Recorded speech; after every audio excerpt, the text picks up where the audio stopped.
மகர ராசி அல்லது மகர லக்னத்தில் பிறந்த உங்களுடைய வாழ்க்கை எப்படி இருக்கும், இதுதான் மெயினாக பார்க்குறோம். அடுத்தபடியாக உங்களுடைய கடன் அல்லது நோய் எப்படி இருக்குது. உங்களுடைய 6ஆம் அதிபதியாக புதன், அவரே உங்களுக்கு 9ஆம் அதிபதியாக இருக்கார். எப்பயுமே தெரிஞ்சு உங்களை பொறுத்த வரைக்கும் 8ஆம் அதிபதி சூரியன். இதுதான் உங்களுக்கு எப்பயுமே பிரச்சனைக்குரிய கிரகம். பெரிய லெவலில் நீங்கள் எஃபர்ட் கொடுத்து ஒவ்வொரு விஷயத்துக்குமே போராடி ஜெயிக்க வேண்டிய காலம். அப்படி சூரியன் 8ஆம் அதிபதியாக இருக்கிறதுனால நீங்கள் எப்பயுமே உடல் ஆரோக்கியத்தில் கவனம்.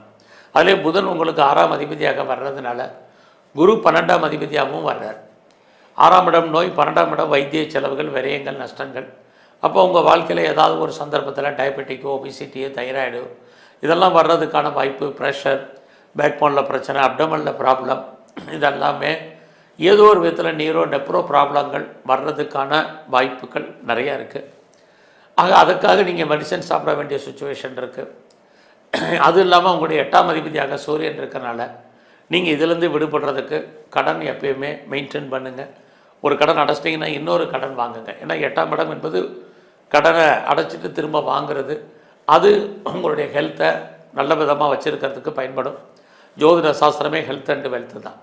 நீங்கள் உங்களுக்குன்னு ஒரு இஷ்ட தெய்வம் இருக்கும், உங்களுக்குன்னு ஒரு குலதெய்வம் இருக்கும்.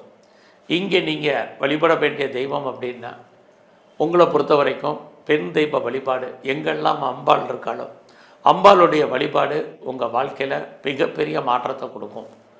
அது மட்டுமல்ல, உங்களை பொறுத்த வரைக்கும் குறிப்பாக பெருமாளுடைய வழிபாடு. ஸோ பெருமாள் தரிசனம், எந்த பெருமாளாக இருந்தாலும் நீங்கள் வழிபாடு பண்ணுங்கள்.